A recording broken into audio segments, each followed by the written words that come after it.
আসসালামু আলাইকুম। আশা করি আপনারা সবাই ভালো আছেন এবং আলহামদুলিল্লাহ আমিও ভালো আছি। তো আজকে শুক্রবার, এজন্য সবাইকে জানাই জুম্মা মুবারক। তো এখন সন্ধ্যাবেলা, আজকে ভিডিওটাও সন্ধ্যা থেকেই শুরু করছি। সকাল থেকে শুরু করবো করে করাই হয়নি, তো সন্ধ্যা থেকেই শুরু করছি। আর যেহেতু শুক্রবার, তো ফ্রাইডে স্পেশাল কিছু রান্না বান্না তো চলে।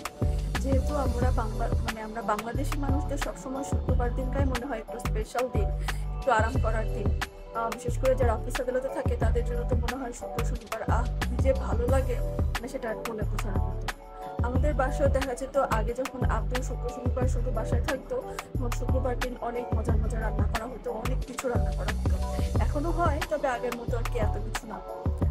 তো আর এখন দেখা যাচ্ছে শুক্রবার যতই একসাথে থাকি, অন্যান্য দিনও একসাথেই থাকা হয়, খুব বেশি আর আলাদা তো থাকা হয় না, শুধু ভাইয়ার ভার্সিটির জন্যই আলাদা থাকে।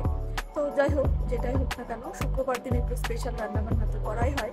আর আমার কয়েকদিন ধরে খুব তেহারি বিরিয়ানি খাইতে ইচ্ছা করতেছে, যদিও আমার পেটের অবস্থা খুব বেশি ভালো না, মশলা জাতীয় কিছু খাবার খেতে পারতেছি না, কিন্তু আবার তেহারি বিরিয়ানিও খেতে ইচ্ছা করতেছে। তো সেজন্য আম্মু আজকে খুবই সহজভাবে, খুবই ইজিভাবে একটা চিকেন তেহারি রান্না করছে, এবং কোনো গুঁড়োপাক মশলা না, কিছু না। তো যেহেতু আম্মু এত ইজিভাবে এবং এত টেস্টি চিকেন তেহারি রান্না করছে, চিন্তা করলাম এটা তো আপনাদের সাথে শেয়ার করতেই হয়। তো চলুন তাহলে দেখে আসা যাক আম্মু কিভাবে এত সহজ এবং এত টেস্টি চিকেন তেহারিটা রান্না করছে। তো চিকেন তেহারিটা রান্না করার জন্য আম্মু এখানে হাফ কেজি চিকেন নিয়ে নিছে।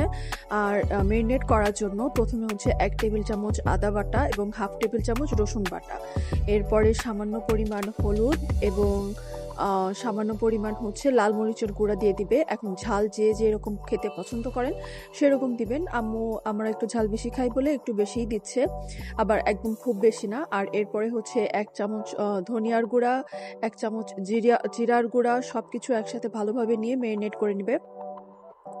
এরপরে দিবে হচ্ছে স্বাদ মতো লবণ, আর হচ্ছে দুধের গুঁড়া 2 টেবিল চামচ দুধের গুঁড়া, আর হচ্ছে সব শেষে একসাথে সবকিছু মিক্সড করে হচ্ছে লেবুর রস দিয়ে দিবে, 1 টেবিল চামচ লেবুর রস। এখন আপনি সেটা আপনার আন্দাজ মতো দিয়ে দিবেন।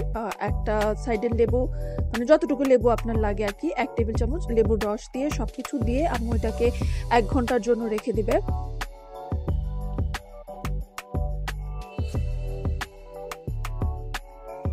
আপনি চাইলে আধা ঘন্টাও রাখতে পারেন, কিন্তু 1 ঘন্টা রাখলে আর কি একটু বেশি ভালো হয়, সেজন্য আম্মু 1 ঘন্টার জন্যই সবকিছু একসাথে ম্যারিনেট করে রেখে দিবে।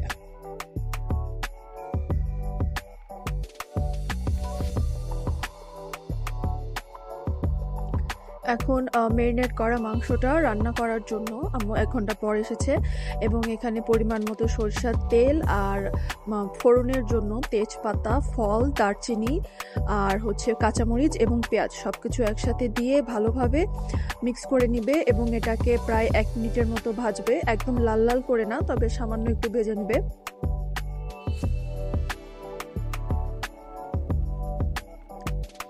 আম্মু কিন্তু কোনো ধরনের কোনো গুঁড়োপাক মশলা ইউজ করেনি, একদম নর্মাল আমরা রেগুলার যেসব মশলা আসলে খাই, আমাদের রেগুলার রান্না বান্নায় যেসব মশলা খাই সেসব মশলা দিয়ে এই চিকেন তেহারিটা রান্না করছে। সো যাদের আমার মতো একটু পেটের সমস্যা হচ্ছে, যে সব কিছু গুঁড়োপাক খেতে পাচ্ছেন না, তারা কিন্তু এটা অবশ্যই একবার ট্রাই করে দেখবেন।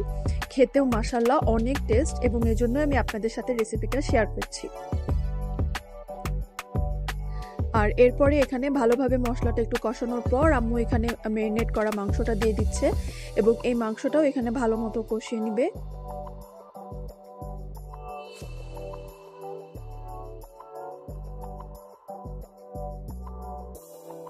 আচ্ছা, হাফ কেজি মাংসের জন্য আম্মু প্রায় 750 গ্রাম হচ্ছে পোলাওয়ের চাল নিচ্ছে।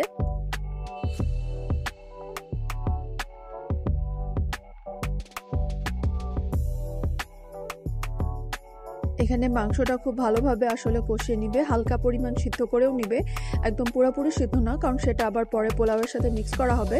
এজন্য আম্মু এটা এখানে খুব ভালোভাবে কষিয়ে নিবে এবং হালকা সিদ্ধ হবে, খুব একদম পুরোপুরি সিদ্ধ না।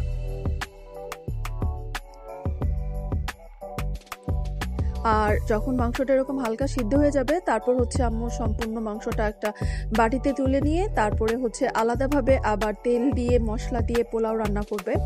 সো আম্মু একটা প্যানে রান্না করছিল বলে মাংসটা তুলে নিয়েছে। আপনারা চাইলে যদি 2টা প্যান ইউজ করেন তাহলে আপনাদেরকে এভাবে মাংসটা আলাদা করে তুলে নিতে হবে না, আপনারা সেই প্যানে পোলাওয়ের মাংস দিয়ে ইজিলি করতে পারেন। তো এরপর পোলাওয়ের চালটা ভাজার জন্য আম্মু প্রথমে ওই কড়াই সামান্য পরিমাণ সরিষার তেল, লবঙ্গ, তারপর গোলমরিচ, দারচিনি, তেজপাতা আর পেঁয়াজ সব কিছু একসাথে দিয়ে ভালো মতো ভেজে নেবে। মোটামুটি পেঁয়াজটা একটু লাল করেই ভেজে নেবে, এখানে সব কিছু একসাথে ভাজবে। আর এখানে হচ্ছে আম্মু পোলাওয়ে সামান্য একটু দই দিবে, সেজন্য আমি 2 টেবিল চামচ দই নিয়ে ফেটিয়ে নিচ্ছিলাম।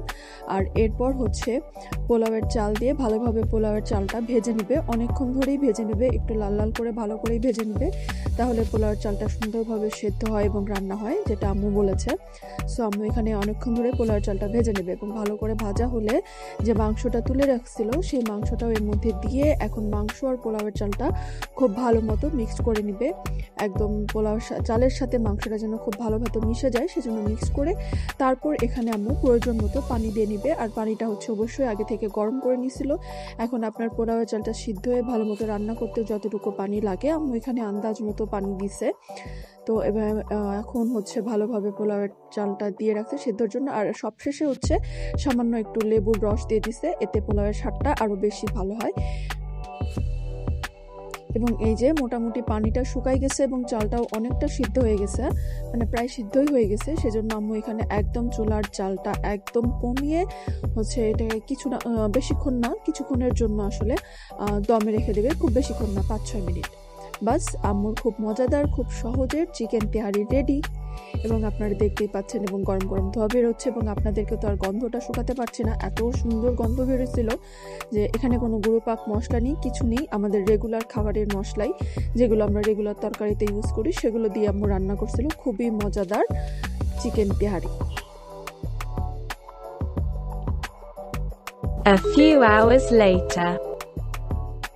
আর এরপর রাতের বেলায় যেহেতু দুপুরবেলায় একটু মানে গরু পাক খাওয়াই বলতে পারি, যেহেতু তেহারি বিরিয়ানি যাই বলেন কিছু না হলেও তো গরু পাক লাগে, তো এজন্য রাতের বেলায় আম্মু রান্না করলো সবজি খিচুড়ি। এবং ফুলকপি যেহেতু চলে এসেছে বাজারে, সো আম্মু শীতের সব সবজি দিয়ে যেমন ফুলকপি, সিম, টমেটো সব কিছু দিয়ে রাতের বেলা সবজি খিচুড়ি রান্না করলো। আর এজন্য আগে সবজিগুলো হালকাভাবে ভেজে নিছে, যেহেতু আমরা নরম খিচুড়ি রান্না করব সেজন্য আগে আম্মু পাতিলে পরিমাণ মতো পানি দিয়ে তারপরে হচ্ছে চালটা সিদ্ধ করে নেবে। আর এখানে আম্মু হচ্ছে মুগের ডাল, মসুরের ডাল আর পোলাওয়ের চাল ইউজ করছে। এখন এখানে চালের মধ্যে হচ্ছে তেজপাতা দিয়ে দিচ্ছে আর মরিচ দিয়ে দিবে এবং সামান্য একটু ফল, এগুলো দিয়ে আগে চালটা সেদ্ধ হবে, তারপরে আম্মু এখানে বাকি মশলা মানে সবজি টবজি যা দেওয়ার সেগুলো দিবে। সো এখানে আম্মু খিচুড়ি রান্নার মশলা ধনিয়া, জিরা, হলুদ, আদা বাটা, রসুন বাটা সবকিছু রেডি করে রাখছে। এখানে ভাজি সবজি সব রেডি, টমেটো কেটে রাখছে। আর এখানে শুধুমাত্র গরম মশলাগুলো দিয়ে রাখছে। এটা এখন চালটা একটু সিদ্ধ হলে পানিটা একটু কমে আসলে তারপরে খিচুড়ি দিয়ে দিবে, খিচুড়ি দিয়ে দিবে না, সবজিগুলো দিয়ে দিবে। আর এই পাশে আদা চা রেডি হচ্ছে। আর এখানে যখন চালটা মানে চালের পানিটা অনেকটা ফুটে আসছে তখন আম্মু এখানে ভেজে রাখা সবজিগুলো দিয়ে দিচ্ছে। আম্মু এখানে একটু জলপাইও ইউজ করছিল, কাটা জলপাইগুলো পিস পিস করে কেটে দিছিল, এজন্য একটু টক টক স্বাদ হয়েছিল এবং এত মজার ছিল এই খিচুড়িটা, আপনারা দেখলেই বুঝতে পারতেছেন কেমন মজার হতে পারে সবজি খিচুড়িটা। আর সবশেষে হচ্ছে বাগার দেওয়ার জন্য সরিষার তেলে, অবশ্যই সরিষার তেলে বাগার দিবে, এজন্য প্রথমে হচ্ছে শুকনা মরিচ এবং পেঁয়াজ আর হচ্ছে যে মশলাগুলো দেখালাম সেই মশলাগুলো সব কিছু একসাথে দিয়ে মশলাটা এখন ভালোভাবে আম্মু কষিয়ে নিবে যেন পেঁয়াজের কোনো গন্ধ না থাকে, যেহেতু আদা বাটা রসুন বাটা ছিল এগুলোর কোনোটারই যেন গন্ধ না থাকে, সেজন্য খুব ভালোভাবে এই মশলাটাকে আগে কষিয়ে নিতে হবে, তারপর এই মশলাটা দিয়ে বাগার দিয়ে দিবে। বাস আম্মুর খুবই মজাদার সবজি খিচুড়ি রেডি। এবং খিচুড়িটা যে কি পরিমাণ লোভনীয় ছিল তা আপনারা দেখলেই বুঝতে পারতেছে। এই তো আমাদের খিচুড়ি রেডি এবং আমি মাশাআল্লাহ অনেকটা খেয়ে উঠছিলাম। এবং সব শেষে ছিল একটা কলকাতার ভূতের মুভি নিশির ডাক, এটা নতুন বের হয়েছে এবং যেদিন বের হয়েছে সেদিনকাই দেখা শুরু করছি, যেটা আমার রেগুলার কাজ। সো নিশির ডাক মুভিটা দেখতে দেখতে, মুভি না, এটা একটা ওয়েব সিরিজ ছিল। তো রাতের বেলা এই আদা চা আর হচ্ছে নিশির ডাক মুভিটা দেখতে দেখতে আজকের মতো ভিডিওটা এখানেই শেষ করছি। যদি আমার আজকের এই রেসিপিগুলো আপনার ভালো লেগে থাকে তাহলে বাসায় অবশ্যই ট্রাই করবেন, আর আমার ভিডিওটাকে অবশ্যই একটা লাইক দিয়ে দিবেন। চ্যানেলটা এখনও সাবস্ক্রাইব না করে থাকলে প্লিজ আমার চ্যানেলটা সাবস্ক্রাইব করে দিবেন। আমার পরিবারের জন্য দোয়া করবেন, নিজের পরিবারের খেয়াল রাখবেন। ইনশাল্লাহ সামনে আরও ভালো ভালো ভিডিও নিয়ে আপনাদের সাথে হাজির হব। তো আজকের মতো এখানেই বিদায় নিচ্ছি। আল্লাহ হাফেজ।